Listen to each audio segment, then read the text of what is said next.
Welcome to Park Avenue Plastic Surgery Class, the podcast where we explore controversies and breaking issues in plastic surgery. I'm your co-host, Doreen Wu, a clinical assistant at Bass Plastic Surgery in New York City. I'm excited to be here with Dr. Lawrence Bass, Park Avenue plastic surgeon, educator, and technology innovator. The title of today's episode is Best Facelift, Deep Plane versus SMAS. Dr. Bass, everyone wants to look their best, and if they're going through a facelift, they want to get the best possible result. Most people do a lot of research to pick the best facelift surgeons who use the most advanced techniques. I agree. Most patients have a few consultations and do a lot of due diligence before going ahead with the facelift. So what are the basic techniques that patients are choosing from these days? The big split is deep plane and SMAS facelifting. That's the big divide currently in the techniques being used.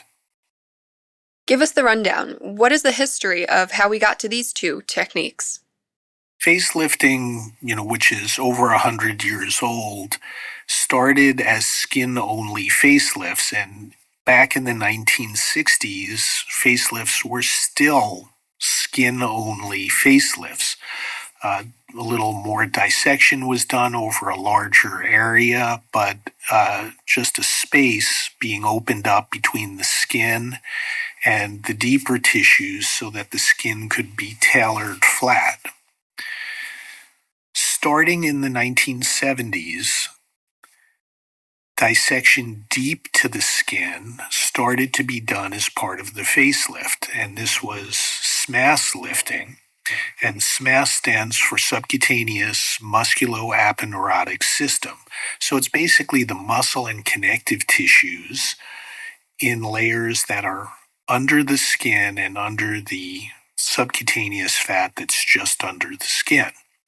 And people started modifying these tissues, pulling on them, releasing them, and repositioning them, doing a variety of different things in order to get a more complete correction and a more durable correction.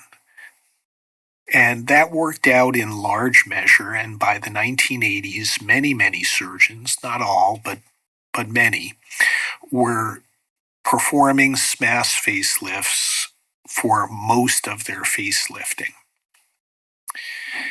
In the 1990s, the deep plane facelift was born, and this was developed by a man named Hamra, who we've talked about before on the podcast. And he was a plastic surgeon who trained at NYU at the Institute of Reconstructive Plastic Surgery, where I trained.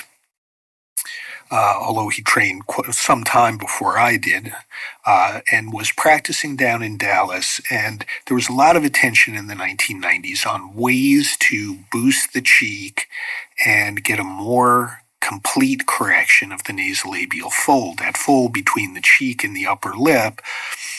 People were trying to get that as flattened out as they could. And so Dr. Hamra thought, and really deep plane is composite facelifting. If you lift the SMAS and the skin as one unit, a composite together, he was hoping to get a more complete redraping of that mid-face area. And that's what the deep plane facelift was really about.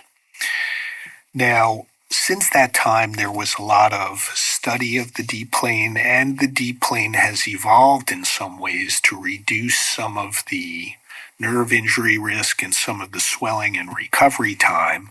But some people favor lifting as a unit, and some people favor lifting skin and SMAS separately. Now that we know the history behind the SMAS and deep plane approaches, I'm curious, what is the intent of these techniques?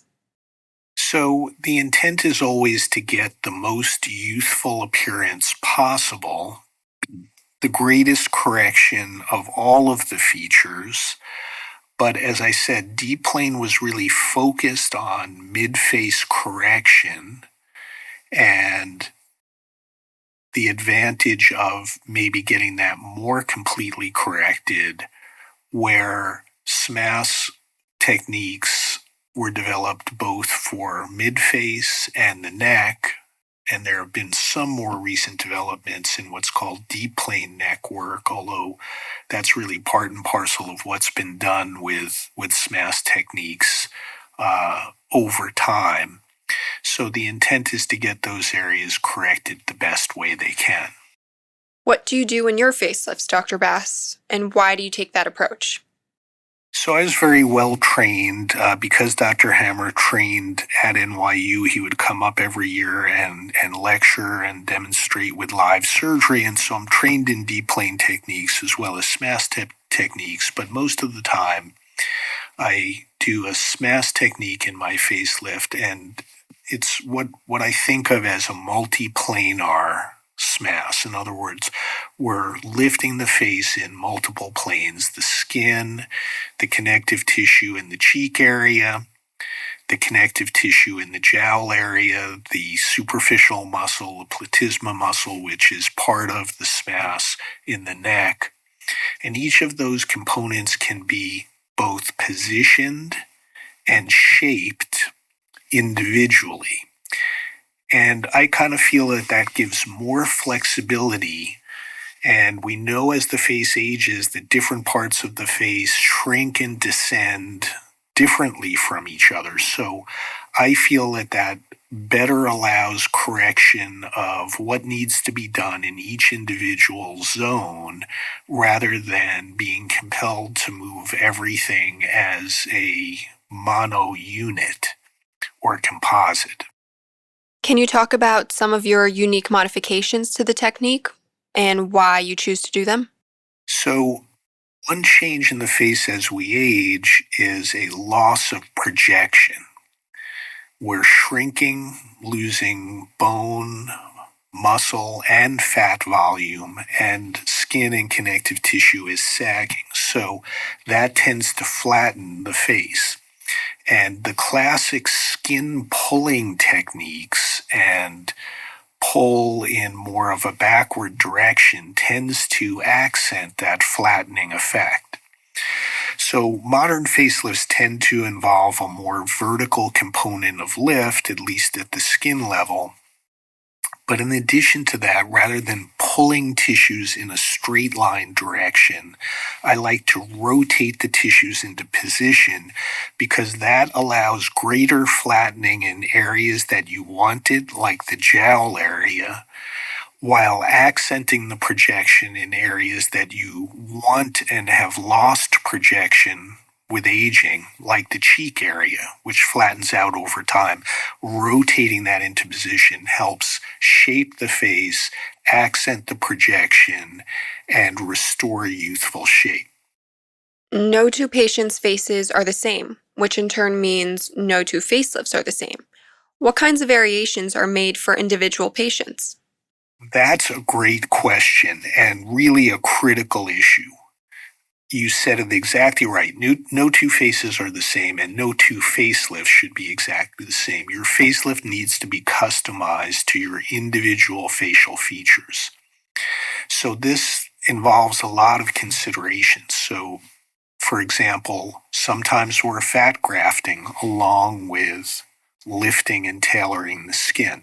Sometimes we're doing very conservative fat removal, for example, in the jowl area, where there's an excess of fat and we want a very modest removal.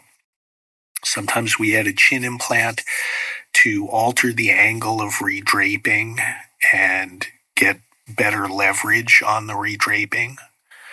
We also should shape the cheek as part of the facelift. That, again, typically flattens and loses projection. But how we're going to shape that cheek depends on what you look like in youth, what gender you are. Men's cheeks and women's cheeks look differently.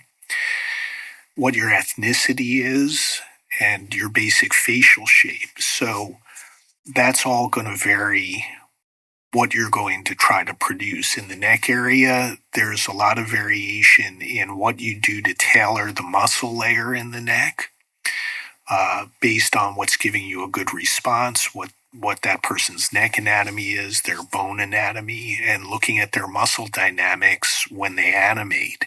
That's all going to affect what techniques you choose to employ in that individual facelift. Let's look ahead at what's to come. Tell us, what is happening at the forefront of facelift surgery today? So facelift surgery continues to evolve, and if we look at facelift surgery from decades ago to today, it hasn't really undergone revolutionary changes, but it's undergone literally decades of evolutionary changes.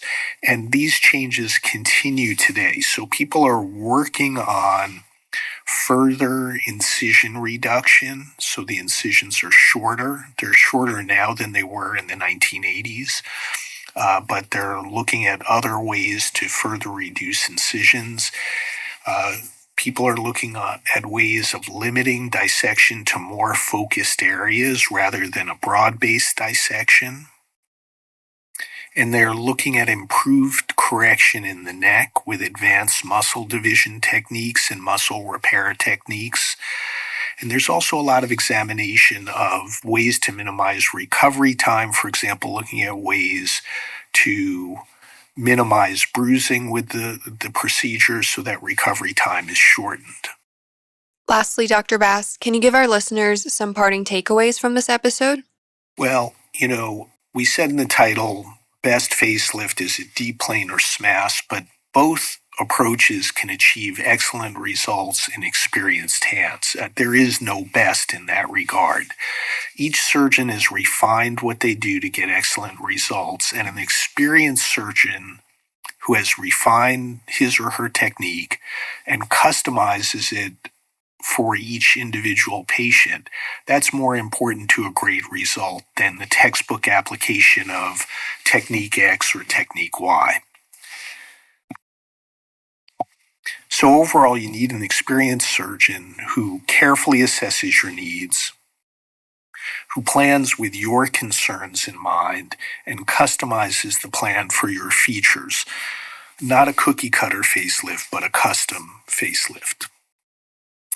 Of course, surgeons need to be meticulous, and you'd like to find a surgeon you're a good fit with that you feel comfortable working with. Finally, the really important area in facelifting is getting a sharp, defined jawline. That's a very strong feature on a man's face. It's a very graceful feature on women's faces. And getting a clean and not saggy neck. And the excellence and completeness of the result in the neck is really where the money is in facelifting in terms of making you look younger, because sagging or hanging skin in the neck is an obvious feature of age, and not just a decade or two into aging, but several decades into aging.